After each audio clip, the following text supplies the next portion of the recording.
Welcome to Ate Cosa Vlog. Samahan niyo ako, tingnan natin tong Toyota Coaster na gawa ng Atoy Customs. So guys, first time natin sinubukan itong kulay na to sa Toyota Coaster. Itong kulay na to, usually ginagamit siya sa mga imported cars or mga sports cars. Ngayon nilagay natin sa Toyota Coaster. Binigyan kasi kami ng may-ari ito ng free will to use or to express our expression kung anong kulay at anong design ang gusto namin gawin. So, ito siya. Ang sabi lang sa amin ng may-ari na to ay kailangan niya may 4-seater na komportable at may 3 upuan na kahit hindi kasing komportable ng 4 pero masarap pa rin sakyan. So, ito yung formula natin. So, mag-upisa tayo siguro sa harapan. So, dito ka. So, sa harapan, ang ginawa natin ay pagkapasok mo pa lang ng coaster at ang sasalubong sa'yo itong 2 upuan na to, pero umpisa mo muna sa harapan. Meron tayong TV frame na merong soundbar, tapos meron siyang accent na yung accent na to sa gitna na to, pwede siyang meron, pwede siyang wala.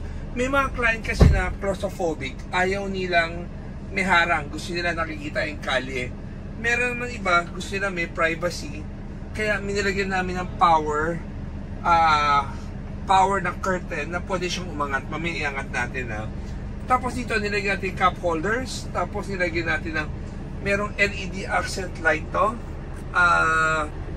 Yan.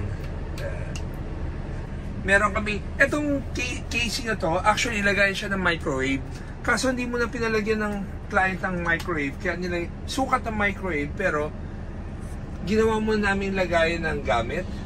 Tapos syempre, ang lagay kong gamit, Kings na cooler. Itong cooler na to, ref and freezer to eh. So, patungan ng gamit at the same time. Pero anyway, freezer and ref to. So, nakokontrol mo yung temperature na gusto mo. Nilagyan namin ang sarili niyang casing. Tapos, 32-inch TV ang kinabit namin. Ibang client gustong kabitan ng 42 or 50. Wala namang bawal or mali doon, pero kanya-kanyang preference. Pero sinasuggest namin 32 kasi ito yung tamang size na magkakaroon pa ng access going to the driver. Tapos pagdating dito sa area na to, nilagyan pa namin ng tapakan. Ito yung inverter niya. So ito yung magpa-power ng lahat. Kung lagi sasabi ng tao na, teka, pag kinostomize mo na yung van mo, mawawala ba ng warranty sa Toyota dahil ginanaw wiring or whatever? So lahat ng customization ng Atoy ever since, meron kaming inverter, yun ang nagda-drive ng power. So wala kaming ginagalaw sa original. And then we have our power seats na syempre wala iba kundi yung text foam. So pwede kang nakaabante, tapakan mo siya. And then papakita ko yung sagad na abante. So ito, meron kang cabinet. Lahat ng controls mo nandito. Yan. Ito. So sa mga ilaw-ilaw yan eh. Pero yung mga ilaw hindi ko nila-demo kasi marami na kaming video na demo namin itong Starlight na ito. Gumagalaw-galaw yan. Umiiba-iba yung kulay na yan. Common yan. So gusto ko nang pakita. Tapos we have the tricolor lights. Ito yun kung sakaling magkakain ka, magla-laptop ka. Ito yun. You can do sit upright. Tapos kung sakaling naman gusto mo iangat yung footrest mo. So maraming variants eh. Kunyari, gusto mo lang yung sapo lang ng konti sa calves mo. Ito yun. Na yung dulo ng paa mo nandoon. Kung gusto mo rin yung talagang nakaangat na, aangat mo siya. Na yan, na pwede ka nang matulog sa biyahe or kailangan mo pa siyang recline. Tapos, we have our laminated wood panels. We have the side panels are made of fiberglass. Talaga itong fiberglass, so it's molded. Hindi siya yung layered na kahoy na binalutan mo ng leather. It's talaga molded para dyan sa mas durable siya. Tapos sa long term, mas matibay, tsaka hindi masakit sa mata. Dati kasi na-experience namin pag gumagawa kami ng kahoy, pag yung supplier mo mali yung nabigay sa'yo na kahoy or nagkaroon ng lason, parusa dahil buong ang tagal mo tatanggalin yung sakit sa mata na yun, na even may client kami na hindi pa nawawala, kami rin yung nahihiya. So we decided to make our fiberglass mold. Zoom in mo to. So ito mga laminate na mukha siyang itim lang na gloss, it's a laminate wood lamination para ang dating niya ay medyo luxurious. Dati hindi namin ginagawa to. Ang reason namin kasi parang sa tagal nag-brittle, pero napansin namin wala mapakialam na yung kliyente kasi sabi mo nag-brittle, basta sa mata ng kliyente maganda, yun na yun. So guys, riding comfort. Ato headrest, 100% Pinoy. Na-adapt na namin yun, yung idea na eh. Pero, nagkataon lang yung supplier namin sa mga lamination. Magaling rin gumawa. Kaya, so far, wala pa akong bumabalik sa amin na ito. Pero, di ba pag may lumang E150 ka, yung mga Mark II, Mark III dati, yung mga Aldrich, alam nyo ito, siya sabi namin eh. Lahat ng mga makita mong E150 mo, nag-brittle, naghihiwalay yung or naninilaw, yan yung sakit niya in tagal. Pero kahit naman mangyari yan, pwede man natin ulit-ulitin yung tubog. So dati kasi wala tayong option na paano tubugin. Meron tayong lagay yung 220 and USB. Ngayon lagi namin sasabi sa client, kung di mo naman kailangan yung 220, huwag natin lagyan 220, type C na lang at saka USB naman yung mas nagagamit ngayon eh. So we have the LED light panel pati sa ibabaw. Tapos yung ito one touch yung TV niya. Tapos ito papakita ko sa inyo yung ito upuan na to ay yung sa likod na lang. So ito nakaangat na yung paa ko at naka-recline ako. Pakita ko lang ulit. So pag babiyahe ako at gusto ko medyo tulog mode okay, ito yung tulog mode ko. Kaso lamig ng aircon dito Toyota na to eh. So, pag pumunta ako sa same thing with itong next row, ito yung first to VIP. Bakit namin dinate nga pala to? Kasi ang coaster, wala kang access na ihiwalay mo sa gitna ka dadaan. Wala ka ng ang sikip. So, we decided na ito yung layout na to para makadaan siya dito. So, next, this is a third seat. Kami yung luwag oh. Ito ang third seat. So, na-abante. Pakita ko rin yung abante na sagad. So imagine mo yung abante na to Ito naka-upong recline na to So kahit naka-abante ako sagad, na nakahiga at natutulog yung matangkad sa harapan, ang luwag pa rin ng legroom ko dito. Ngayon, pasok tayo sa pangatlo. Ito. Parang pwede ka pa maglagay ng table. Pinakita ko lang Tapos, pero pag inatras ko siya, we use our laminated floorings. Ito floorings ito in-order namin sa sa ibang bansa. So hindi kami bumibili sa mga Home Depots. Lahat ng flooring namin ay talagang in-order namin na indent order para una-una kami lang meron ng kulay na yun. Pangalawa, nakaka-order ka ng extra layer na coat para mas durable siya sa paggamit mo sa automotive na laging nadadaanan. Yan. Tapos ito yung footrest niya. Ang challenge ko na dito, di ba yan, kunyari dalawang kasing tangkad ko. Pag inangat mo yung todong footrest mo, yung paa mo na sa gilid na dahil hindi umaabot yan Pero kung gusto mong umabot, bababa mo lang ng konti ito. Pag binaba mo siya, para na siyang alam mo yung may tulong pa rin sa calves. Parang angat lang ng mga Alphard at saka Toyota Edit hanggang dito lang hindi nila maangat ng todo kasi pag inangat nila ng todo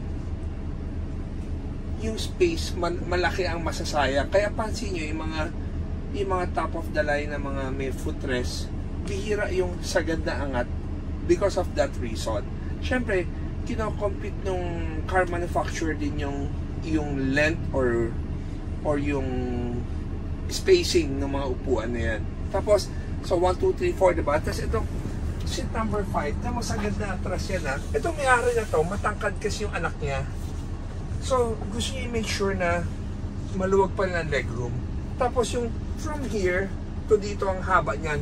So, nakaka-slouch ka or ito yung higang pwede ka lang sa bandal na ganyan. Pero gusto mong pag wala nakaupo sa likod, literal na higa na ganyan. Yan, makakahiga ka. Okay, tapos pagdating naman sa likod, itong likod na to, ito yung normal lang na upo. Itong likod naman to, pang emergency seats lang naman to. Hindi naman to yung talagang dapat lagi nila kasakay eh. Enough lang na pag-extra seat. Pero sa biyahe, I would say na pag biyaheng Ilocos, nakaupo ka dito. Parang nakaupong bus, yun na lang. Kung sanay ka sa bus, walang problema sa itong upo na to. Pero kung ikaw yung tipo ganyan, matutulog ka, pwede kang gumanyan na lang. Or whatever. Tapos sa ilalim nito, nandito yung subwoofer namin. Or extra storage. Same thing with this one. Tapos, ito, ganun din. Yan na. Diba? Tapos ito naman, pansin, ito may armrest. Nilagyan namin ng armrest tong isa. Itong isa hindi. Bakit? Kasi yung daanan mo, yan o. Parang maluwag pa yung access mo. Pero gusto mo lagyan pa, pwede, pero liliit. Usually kasi ang center na daanan yan is 8 inches. Pag nakita niyo sa mga Grandia or Toyota LXV, yung daanan niya, mga 7 inches and 3/4. So parang, ang isang dangkal ko is 9. So enough pa kung gusto mo lagyan, pero we decided not to. So, ito, yan o. Ito rin, pwede ka rin humiga ng bongga na gusto mo. Yan. Diba? Tapos, meron kami, pinapakita ko lang, overhead cabinet yan. Yan. So, tatlo yan. So, pag sinarada mo, yan. Tapos, papasok naman tayo sa toilet na. Sa toilet, meron kasi yung option na domestic at saka, ito China to eh. Kaya pinili ng client namin China kasi mas malaki yung bowl ng China kaysa sa domestic. Hindi problema sa owner nito yung presyo, pero gusto niya yung malaki. So gusto rin niya yung stainless na to because of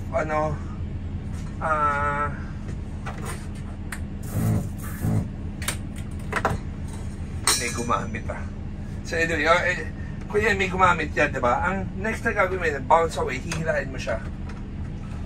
Yan o, nasushoot na siya sa loob. Yan. So iba gusto nila yung stainless kasi ayaw nila yung pag tumagal, naninilaw. Pero pag ginamit mo yung domestic, hindi. It so happen lang, itong bowl na to mas malaki kaysa sa domestic. Kaya ito yung ginamit ng client. So, hindi nga lang electric yung power niya. Ang flush niya ay ito, aangatin mo. Yan o. Pag inangat mo siya, tapos pag panoorin nyo pag binaba ako, yan o. So, nakita ba? Cup holders. Ito, may window ka kung gusto makita yung labas. And then, pag binaba mo. So, naglagay. Tapos ito yung sink namin. So, tapos ito yung ilaw. Kabila.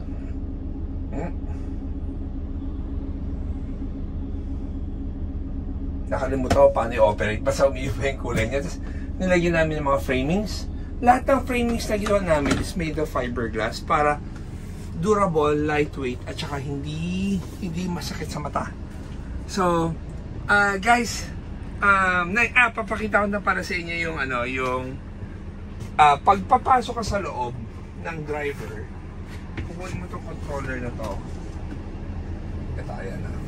So, pagpindot mo lang yan, angat na siya. Pwede mong hinto-hinto, depende sa'yo, pero gusto na namin pakita sa inyo na kung claustrophobic ka habang bumabiyahe, pwede mo iangat yan, or totally wala to. Kaya mo naman nilalagyan kasi like kung artista ang may suot nito, may gamit nito, syempre ayaw mong magpapalit ka, ayaw mong makitaan ka or whatever. So guys, sana nagustuhan nyo itong Toyota Coaster na gawa ng Hatay Customs. May nagtatanong, meron bang Toyota Coaster na automatic? Meron, pero hindi siya sa local market, gray market. Para na may idea kayo, ang local market, I think they're selling for about 4.8 million manual. Ang imported na Matic is about 6.8 million. Ang sukat pareho. So 200,000, 2 million difference doon dahil lang sa Matic or manual, which is yung isa kasi imported. So kanya-kanyang trip na yan kung gusto mo ba o hindi. At least meron lang kayo idea. So guys, lesson for me na gusto kong i-share sa inyo. Everyday is a blessing. Pwera doon, parang life is short. Huwag natin sayangin. dahil sa galit, sa tampo, sa whatever na negative, huwag natin sayangin. Ang gusto ko lang i-share sa inyo, baga parang gaano ba ka-importante sa atin ang eternal. So, for me, malaking bagay yung eternal. I'm not a perfect guy, I'm not a pastor. Pero I wanna share you guys na talagang love na love tayo ni Jesus Christ. So, anumang buhay na meron ka ngayon, na saan ka man, aanin mo lahat ng bagay mo or material na bagay mo kung wala ka namang Christ sa puso mo. Kaya importante ang relasyon natin kay Jesus Christ. So guys, thank you for watching, and always remember, Jesus loves you, and God bless. Pinyo, like a song. Ing ato'y headrest, sipa ay percent, Philippine to eh. Guys, riding comfort. Ato'y headrest, 100% Pinoy.